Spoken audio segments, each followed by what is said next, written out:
अत्री साहब है, हेमंत अत्री साहब, जिन्हें किंग ऑफ हरियाणा कहा जाता है। और हेमंत अत्री साहब भी हरियाणा के बीचों बीच, कभी वो हिसार में रहते हैं, कभी रोहतक में रहते हैं, कभी चंडीगढ़ चले जाते हैं, कभी अंबाला चले जाते हैं। हर खबर की नब्ज पर उनका हाथ। इन दोनों को सुनिए, नतीजे पे खुद पहुंचिए। एक गारंटी मैं दे सकता हूं कि रिपोर्टर दिग्गज है। चाह रहा हूं आपसे अत्री साहब कि बीजेपी के जो नेताओं से आपकी बातचीत चल रही है, कंगना रनावत का आज जो ये बयान आया, और मैं तो कहूंगा मूर्खतापूर्ण, मुझे कहना नहीं चाहिए एक एंकर के तौर पे, लेकिन वाकई मूर्खतापूर्ण है, क्योंकि जो किसान जिले में आंदोलन कर रहे हैं, बॉर्डर पे बैठे हैं, आपने उन्हीं को कहीं ना कहीं टारगेट कर दिया जिनसे कंप्रोमाइज बीजेपी करना चाह रही। मैं कह रहा हूं कि कंगना रनावत के इस भड़काऊ बयान को लेकर जो बीजेपी के नेता हैं जिनसे आपकी बातचीत हो रही है, क्या वो माथा पटक रहे हैं?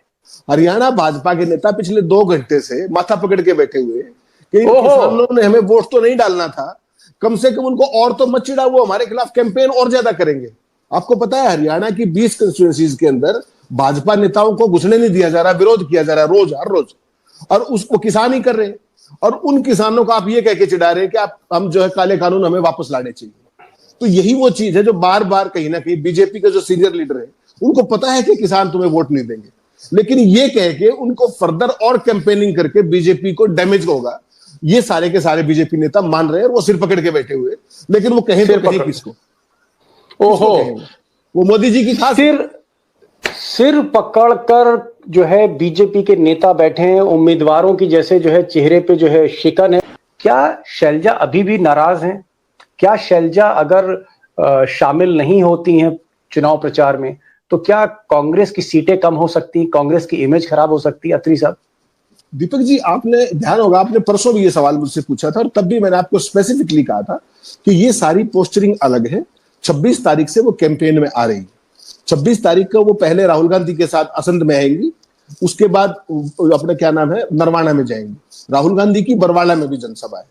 तो वो एक पोस्टरिंग थी, वो हमने परसों भी बात की थी। और हुड्डा के साथ जो उनके रिश्ते हैं, 36 कांकड़ा है जो, वो आज हैप्पी बर्थडे किया है, आज हैप्पी बर्थडे किया है। आज हुड्डा साहब ने जो आपने कहा शैलजा को हैप्पी बर्थडे किया है, दीपेंद्र ने भी हैप्पी बर्थडे किया है। लेकिन आप ये मानते हैं कि अब शैलजा की जो कहानी उसका पटापेक्ष हो गया, now she is normal, all is well in Congress? Can you tell this? नहीं, आप देखिए, ऑल इज वेल तो कब होगा कि जब मुख्यमंत्री की कुर्सी किसी एक को मिल जाएगी या वाई को मिल जाएगी। वो तो लड़ाई तो वहां की है ना, प्रचार तो कोई इशू था नहीं। प्रचार में तो आप पार्टी में हो, सीनियर हो, आप आना ही नहीं। अभी कांग्रेस की स्थिति क्या है? क्या कांग्रेस इस वक्त यूनाइटेड है? क्या गांधी परिवार कांग्रेस को यूनाइटेड कर पाया है, या अभी भी झगड़े बहुत ज्यादा हैं? बीजेपी जैसा हाल है कांग्रेस में? देखिए, पब्लिक पोस्टरिंग के हिसाब से जो था अंतर्द्वंद, वो फिलहाल के लिए फॉर द टाइम बिंग वो सीज फायर हो गया है। और कैंपेन तक जब तक चलेगा 3 तारीख तक, तब तक बिल्कुल शांति से सारे प्रचार करेंगे। उसके बाद आप अपने काम में जिनको जो करना है, वो लॉबिंग और वो सारी चीजें वो अपने आप होती हैं, वो तो होंगी। अब कैंपेन सारे मिलकर करेंगे। जी, अत्री साहब ये कह रहे हैं, आपके साथी कह रहे हैं कि 55+ सीटें ये दे रहे हैं कांग्रेस को, और ये कह रहे हैं कि 25 सीट बीजेपी ला सकती है। आपका क्या आकलन है आज की तारीख में, today, right now? Deepak ji, आकलन का अंदाज आप खुलकर बोलिए अत्री साहब। मैं आपको आगे मौका दूंगा, 2 दिन बाद भी दूंगा, 4 दिन बाद भी दूंगा। आप अपने अपडेट को सही कर सकते हैं। आज की तारीख में सबसे बड़ी ब्रेकिंग खबर तो यह है कि अगर हरियाणा में बीजेपी का आपको टेम्परेचर देखना है तो 2 रीजन बड़े महत्वपूर्ण हैं। एक जो उनका गेटवे टू हरियाणा है वो है south Haryana, that is Ahirwal. वहां पर उनकी जो स्थिति एक वो पैमाना हो सकता है। दूसरा जीटी रोड बेल्ट। ये 2 बड़े पैमाने हैं जब हरियाणा में बीजेपी का आकलन आप करेंगे। तो आपके दर्शकों के लिए एक बड़ी खबर बता दूं, मतलब आप कह रहे हैं अंबाला, करनाल और इधर फरीदाबाद, गुड़गांव? नहीं, सोनीपत से लेकर के और अंबाला तक, जो ये जीटी रोड बेल्ट जिसको हम बोलते हैं। जी, तो सबसे बड़ी खबर आपके दर्शकों के लिए बता दूं, करनाल जिसमें 2 बार मनोहर लाल मुख्यमंत्री, वो विधायक बन के 2 बार मुख्यमंत्री रहे 9.5 साल। उसके बाद नायब सिंह सैनी मुख्यमंत्री रहे, उनकी सीट पे रिप्रेजेंट करते हैं। आज भी मनोहर लाल वहां के एमपी। करनाल शहरी सीट आज की तारीख में जब आप बात कर रहे हैं मुझसे, तो बीजेपी हार रही है अब की तारीख में जब हम बात कर रहे हैं। और जो मुख्यमंत्री है नायब सिंह सैनी, वो लाडवा की सीट में बहुत बुरे तरीके से फंसे हुए हैं। वो हार जाए तो मुझे अचंभा नहीं होगा। तो एज ऑफ नाउ, मतलब आप कह रहे हैं, एक मिनट, आप कह रहे हैं कि former chief minister mister Khattar उनका जो करनाल से जो गढ़ है वहां पर बीजेपी हार रही है। आप कह रहे हैं जो प्रेजेंट चीफ मिनिस्टर हैं मिस्टर सैनी वो भी पिछड़ रहे। तो जरा डिप्टी चीफ मिनिस्टर के बारे में बता दी, दुष्यंत चौटाला के बारे में, उनका क्या हाल है? उनकी जमानत के लाले पड़े हुए हैं। अगर वो जमानत बचा गए तो उनको बहुत, मैं तो बधाई दूंगा फोन करके कि आपने बड़ा अच्छा मतलब आप कह रहे हैं जीत के चांसेस नहीं है, जमानत बचा लें?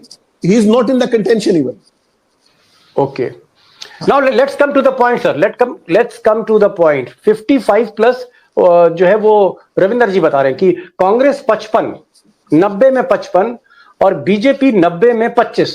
आपका आकलन? मैं आपको बिल्कुल स्पष्ट बता रहा हूं दीपक जी, कांग्रेस की जो स्थिति है वो 60 ± 2 है एज ऑन डेट। ओहो, 60 ± 2, ठीक। और रविंदर जी से 5 ज्यादा आपने दे दी, 60। हाँ। ओके। और बीजेपी आज की तारीख में जब हम बात करें 24 तारीख की शाम को 6:30 बजे, उस समय बीजेपी का score best possible case scenario में 20 को क्रॉस नहीं कर रहा है। क्या ये बात सही है कि जो हरियाणा में लोग बैठे हुए, किसान बैठे हुए, अगर कांग्रेस आ गई तो ये किसानों का जत्था ये सीधे दिल्ली आएगा, कूच करेगा? अत्री साहब, लास्ट क्वेश्चन।